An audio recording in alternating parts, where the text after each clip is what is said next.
Good evening, sir. My name is Sejal Yadav. My question is, the Muslim brethren in India, why do they refrain from saying Vande Maataram?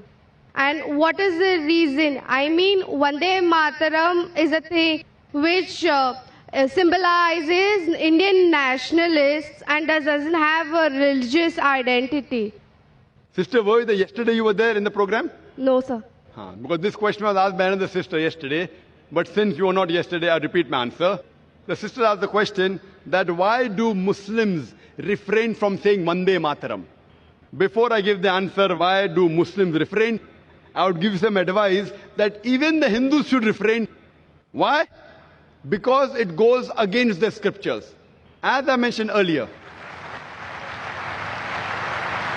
in the earlier answer when our Sikh brother he asked the question, I gave you quotations from Upanishad, from Veda, that Almighty God should worship Him alone and no one else. He has got no images. Now Vande Maataram is a song in which thrice it says that Vande Maataram, I bow down to my motherland.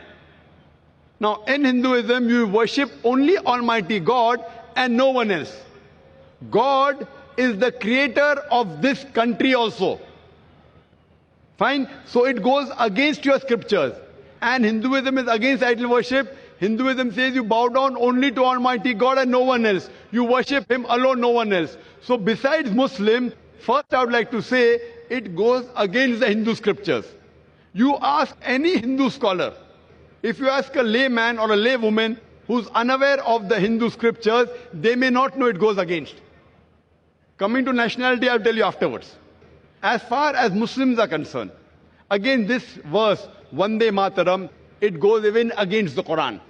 Because in Islam, we worship only Almighty God and no one else. And this country, India, we Muslims, we love the country. We respect the country.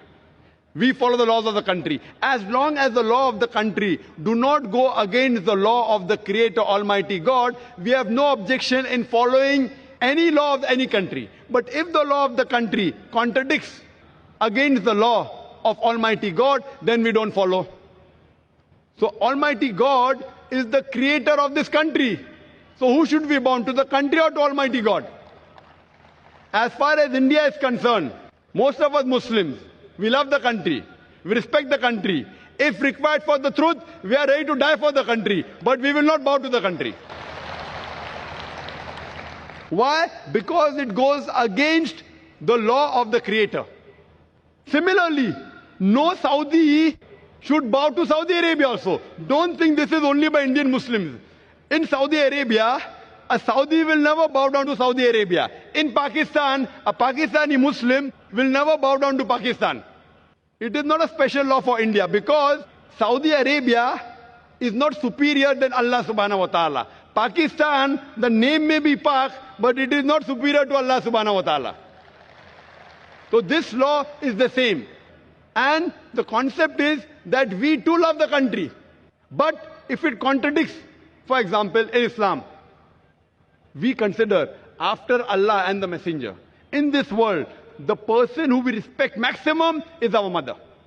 Our mother bore us in a womb for 9 months. We love her. We respect her. We're ready to die for her. But we can't bow down to her also. When I cannot bow down to my biological mother, where is the question of me to bow down to this land? Why?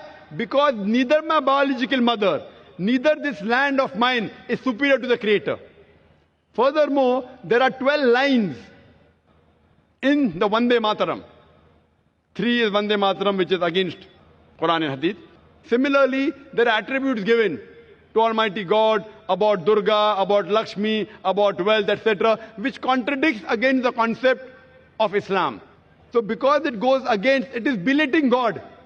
So I will not belittle my Creator just for this country. But I love the country. That does not mean that I do not love the country. And this song was written by whom? It was written by Bankim Chakrabarty. For what? It was a political move. And now a few years back, they want to create a century and they don't even know the date when it is written down. It is more for political motives that the Indian politicians want to make a thing. But these Hindu Indian politicians don't know that they're going against their own Veda by making a political issue. Hope that answers the question. Thank you, sir.